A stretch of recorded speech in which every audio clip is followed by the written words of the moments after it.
В рейтинге лучших механических клавиатур на 2022 год я позиционировал Keyhon K3 RGB как хорошее устройство для человека, интересующегося играми в свободное от работы время, то есть тому, кто хотел бы и комфортно поработать на клавиатуре, и потом с таким же комфортом отдохнуть в игрушке любого жанра. Подобрать такую клаву нелегко, нужно учесть и универсальность форм-фактора, и работу свечей со стабилизатором, и специфичность кейкапов. По моему мнению, в данном Keyhron сошлись, если не все, то большая часть звезд. Рассмотрим ее поближе, чтобы в этом убедиться. Прежде чем продолжить, подпишитесь на канал и нажмите на колокольчик, так вы не пропустите выход новых видеообзоров. Ну а теперь приступим. Есть два свеча, Red и Bravan Optical. Как принято, красные хорошо подошли бы для игр, но для печати они точно не будут самыми лучшими. Да и многие жалуются, что совершают кучу мискликов во время игры, так как клавиши очень легко нажимаются. В нашем случае отлично подойдут коричневые. Они надежные, четкие, тихие, не песочат, не дребезжат.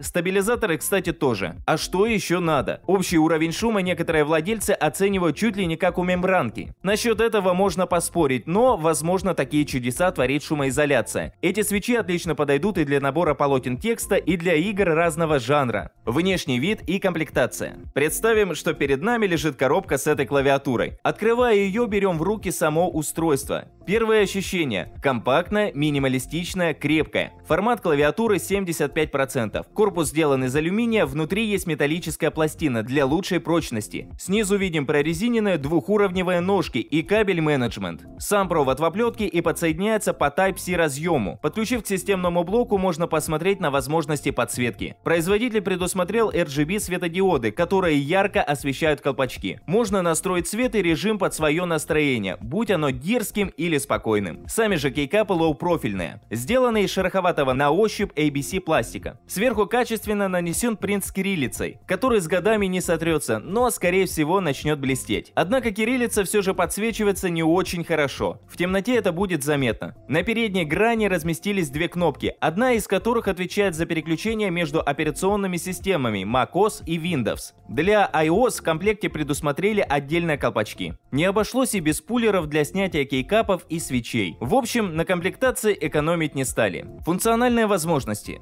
Но если вам и Bravan Optical чем-то не понравится, можно поставить те, к которым вы больше привыкли. Для этого предусмотрели технологию Hot Swap. Свечи просто вытаскиваются пулером и заменяются на другие. Кстати, по поводу второй кнопки на передней грани, о функции которой я так и не сказал. Она отвечает за работу клавиатуры в беспроводном режиме. Я считаю, это один из самых топовых преимуществ в данном девайсе. Это и правда удобно. Тот, кто хоть раз имел дело с беспроводной клавиатурой, поймет, о чем я говорю. А если у вас не было такого опыта, очень советую попробовать.